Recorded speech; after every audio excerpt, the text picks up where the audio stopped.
is, or bring your husband's whatever it is. You can go to school, you can graduate, you can go to PhD level, you can be a member of parliament, get it by vote, you can be a governor. By golly, you can run for president, and somebody will even take notice of you. See, it's fine. No, it's not fine. No, we're just at the beginning. Because there's a lot of resistance. We also need to understand that our culture and traditions set our basis for socialization, right? And we are socialized according to that to have certain beliefs, right? Now, the law is a tool for social change, 100%, which is why we've been able to do these things.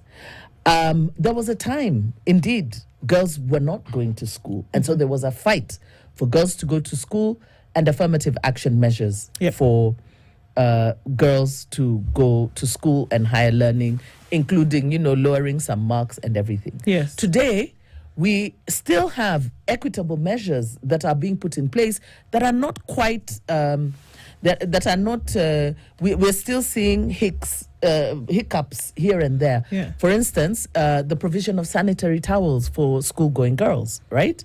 So that when these things are not done in a timely fashion, or when there's misappropriation in that area, it affects girl child. We are also beginning to see, certain trends that are not favorable for the girl child, which then hampers her upward mobility in education, issues around teen pregnancy, early child marriage. It's still happening, right? It is still happening in Kenya. It is against the law, right? But it's still happening. Can I ask enforcement? So I just want to ask for purposes of clarification. When we look at things like, what would be a right for a girl to have access to sanitary towels, school-going age, and that doesn't happen, is that going against women's rights, or is that just an exemplification of poor governance across board? Both. Okay. Both. Because it is it is poor governance, it's mismanagement, but you're also denying her the right to her education, right? Because by not providing this, Article 43 on socioeconomic rights actually sets education as a right? And so when the state then commits, because remember that the Bill of Rights, one of the opening statement in the Bill of Rights is that these are rights that are due to you because you're human. The state doesn't give you these rights, but the state commits to ensuring the enjoyment of those rights to the fullest extent possible. And so puts in place measures to ensure that you're able to enjoy those rights. Yes. So among those for the girl child is to make provision of sanitary towels because of poverty. There are some girls who cannot access sanitary towels. So the state commits to making sure that sanitary towels are available so that girls do not have cause not to attend school because of their menstruation, right? So when the state fails, it denies those girls their right to access that education or slows down, hampers their educational goals, right? So it's both. It's both a denial of their rights by mismanagement, by maladministration. Right. Yeah. Okay. The thing that I've always found interesting is looking at the evolution of the changes that bring about not just equality but also equity to the citizenry of a country. But perhaps it's better understood if we compare it with, say, our neighbors. See, whenever one talks about progress, there is no progress without comparison. You cannot really understand it. You have to juxtapose it to something else before you can understand it. So when we talk about the rights of women and the progress that we have made as Kenyans, if we were to compare ourselves with our neighbors, how would you say we are faring? I think that, let me start by saying that and I'll quote Museveni on this, when he talked about African nations measuring themselves against each other, and he said it was a competition of dwarfs, trying to see which one was taller. Let me also say that we are not to measure ourselves against our neighbors. We are supposed to measure ourselves against the goals that we have set in the Constitution. That is our unit of measure, right? Our unit of measure is, how are we doing? We are even the president is required every year to address the nation, state of the nation. Yes. And he is supposed to give us a scoring of telling us how we are doing as a nation against the goals that we have set and the aspirations that we have set as Kenyans, right? So that is our measure. But when we look at regionally, I think that Kenya, in terms of women in leadership, we are lagging. I mean, even countries that were birthed here in Kenya are doing better than us. Okay? And so that for me is problematic. We're the only country in the region that have not met the minimum goals as set by the region and by ourselves as a country. So that's problem number one. I think now, with the kind of chaos that we're seeing in the education sector, I think that we are going to, there will be a heavy price to be paid soon, right? In the not too distant future, whereby unless we very seriously course correct, we are going to find ourselves in lagging behind, as it is already.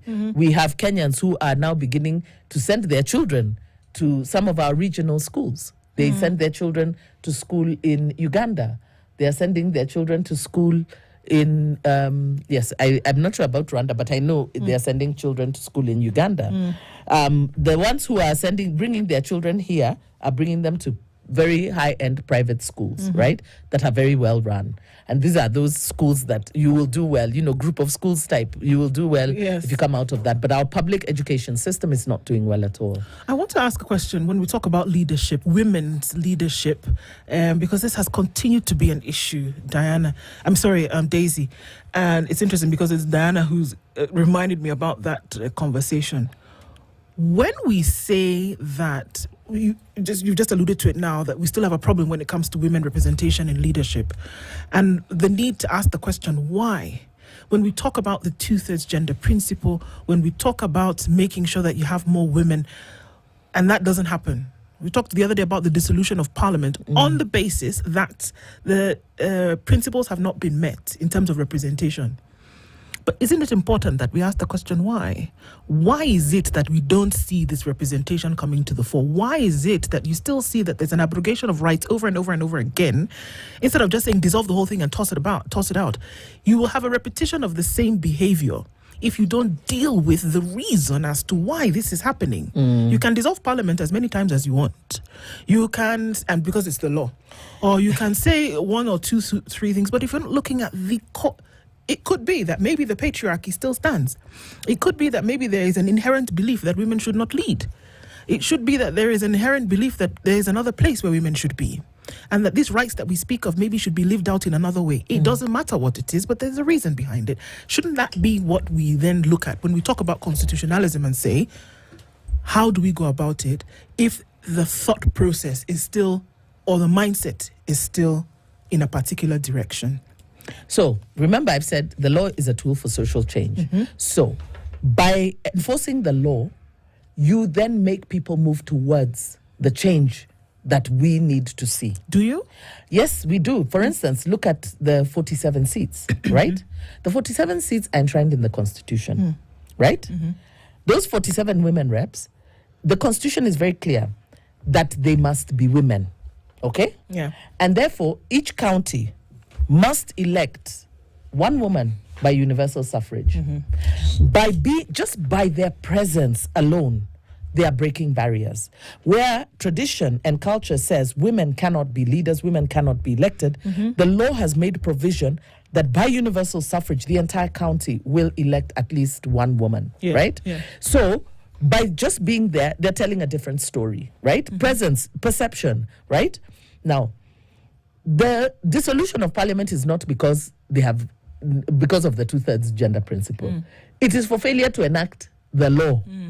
The Constitution has an accountability and enforcement mechanism in Article 261.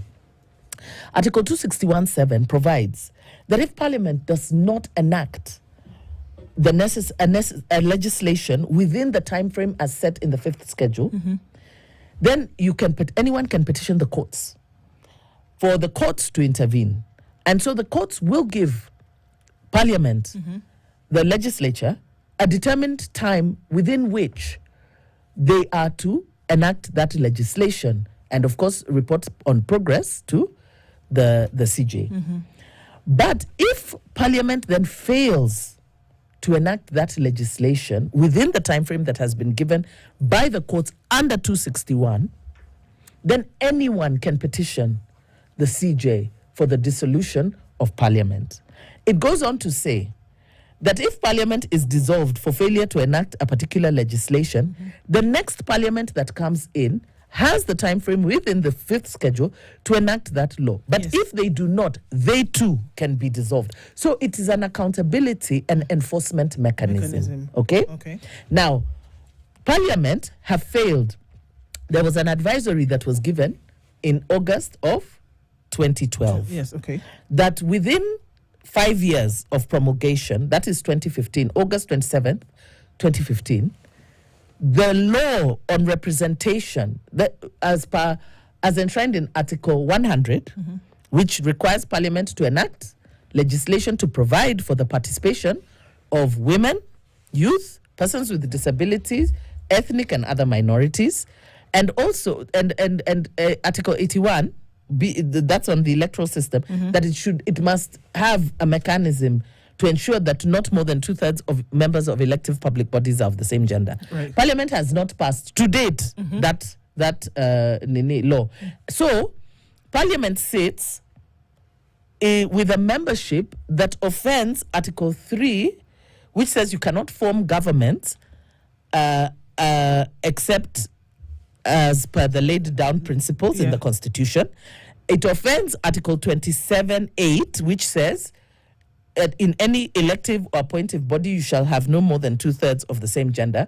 It offends Article 81 because it has not made sure that elective public bodies do not have more than 2/3 of the same gender. So, by not enacting the law, it has now gone on to allow for the offense of several articles of the Constitution. So, that I chalk it down to socialization bias, okay? Which, by the way, they are not supposed to legislate through that bias, but that is what has been driving. Please explain. So we're socialized a certain way, right? And for the longest time, women, the way society and culture has constructed gender, it does not assign certain power roles or roles that are considered powerful to women. Women, because leadership is seen as power. Yes. It is power. It is it's not power. just seen as, it is power. So the construction of gender does not assign roles to women in powerful positions, does not assign roles that give women power or even opportunity for power, money roles, you know?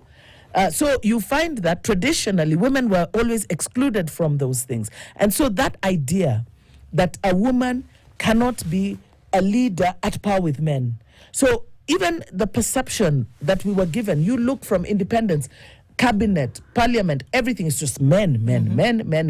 A woman there, you know. So, and even those women who were seen in or even aspiring to leadership roles were considered rogue elements because you are going to a place that has not been assigned to you. So the law must also support in the deconstruction and reconstruction of gender, because gender is a social construct. It is constructed and can be deconstructed and reconstructed, which is what our Constitution is seeking to do. To deconstruct and reconstruct it by saying that we have equal opportunity before the law, men and women, right? Women have the right to equal opportunity in the political, social, and economic and cultural spheres, right? And sets the baseline for where that journey begins. It talks about, if you go to Article 27 is in the Bill of Rights, and it's on equality and freedom from discrimination. It declares that everyone is equal before the law and has equal benefit of the law. Okay. It also goes on to say that the state shall take, Article 27.6, the state shall take affirmative action, legislative, policy, and other measures to redress the marginalizations that have been suffered by the previously marginalized groups, right? And so previously marginalized groups are those groups who, before the effective date of the Constitution, did not enjoy the same privileges that everyone enjoyed. So the state is supposed to take active measures to do that. But then it sets the baseline in 27.8. It says, in addition to those measures that are contemplated in 27.6, the state shall ensure that in any elective or appointive body, there shall be no more than 2/3 of the same gender. So it sets the baseline. That's ground zero. So ideally, what we are working to is to a more equal society that we want to see in leadership, in culture, in the economic sphere. We want it mirrored the way we are as a people, right? Right. Kenya is over 50% of women. So we can, having 50-50, you remember President Ruto said that he would have 50-50 cabinet, men, women. That's ideal because that's how we are structured as a society, right? Just in the same way that we say that the cabinet must reflect the ethnic composition of our country, that, you know, it should mirror the face of Kenya. That's what, so the Constitution is setting, is actually guiding us towards now bringing that more equitable society in practice and in law. In law. Okay? Okay. Now, these guys, because if you listen to the arguments that they are putting, they are saying... There is who here? Who's they? Those who are refusing to put the law. Maybe they think that there's not too much of an issue. Because the question is, Daisy, and I see many of those questions every day. What's the issue? Because those things that you talk about are not as overt as they were before.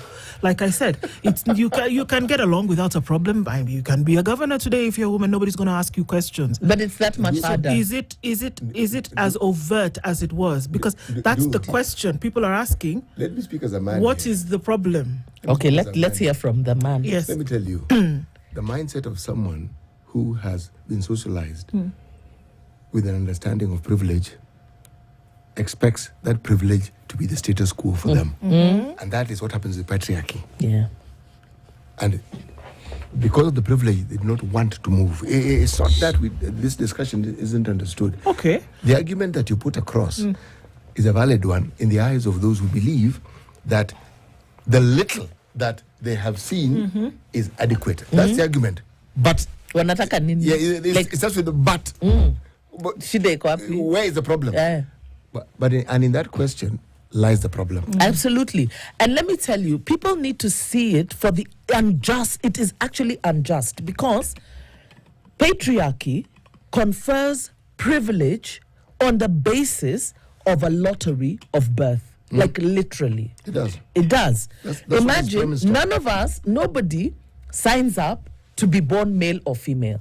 So imagine that by lottery of birth, you being male are given all the rights, entitlements, and freedoms. You get it. You right? get it. You have a free ticket. And me, by being born woman, female, I am denied those very rights.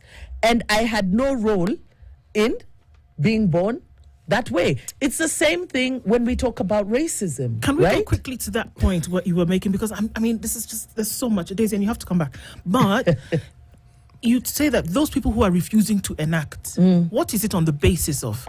Because it's socialization every bias, time but they've also told us- impunity. I won't forget one current CS for environment today, Aidan Dwale, when he was a member of parliament, and they wanted to debate on this issue of the 2/3 gender principle, and the first issue was there was no quorum in parliament. Yeah. The next time again, there was no quorum. There was no quorum.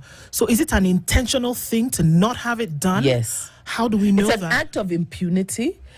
the questions that we see being asked, what do women want? Women want free things, almost as though women are seen as coming to reap where they have not sown because of what power entails. You see, for them, it is that privilege and the opportunities that come with power. Why should women be given those entitlements and opportunities? So it's actually impunity and a refusal completely to abide by the law. As far as they're concerned, everything that the women should get is not theirs. It belongs to the men. So why do they want things that don't belong to them? And it's probably their very subtle understanding of it. And in fact, so women who are seen to be aggressive and loud, loud, you're considered rogue elements, But also there's a partnership in this from women, because women also help entrench this very, very thing. But don't forget that women are socialized the same way as men, right? So even women have to unlearn and relearn. Women need to learn to accept, because even when we build the capacity of women, right, in leadership, there's a lot of work that you need to do, even just to build their confidence to be able to speak. The patriarchy has mothers. Yes, patriarchy has mothers. And because of my religious beliefs and stand, I have been accused of being a female patriarch. I have, yes, because you see, religion is also considered very patriarchal, which it is, by the way. So sometimes when I express my faith, they say, that one, she's a female patriarch. And it's true. You can have women who are even more patriarchal than men, Possible. so that you find it's just female but man in a dress, So, I mean, in terms of attitude, right? And it's true, because even some of the people who have virulently opposed the gender principle are women. It is. Including women who hold affirmative action seats. Positions. And they're like, ikikuja tutaiangusha. But also because of their lack of understanding, right? So it's a journey. It really is a journey. Are the steps being taken really quickly, like 10 seconds? Steps being taken towards? Yes. We have petitioned for the dissolution of parliament. We've told the CJ to do her work under the constitution and dissolve, advise for the dissolution of parliament. They are playing some funny games there in court, trying to rehear 4-year-old cases. But I want to say that justice delayed is justice denied. And you can see we are not going to get tired on this. We've been on this journey around this mountain for too long. And if Parliament will not do what is required for them to do by enacting the law, then really let them be dissolved. I think that there needs to be political cost to shortchanging women in this country. And that is the greatest political cost that we can see, that the Constitution has given us. And since we are all agreed as Kenyans that Parliament does not serve the interests of Kenyans, dissolve Parliament. There we go. Daisy Amdany, the Executive Director of Crown Trust, and we've had a conversation this hour about constitutionalism and women's rights. It must continue, definitely, and seeing ways in which we can continue making those steps. Good morning. It's 1 minute after 8.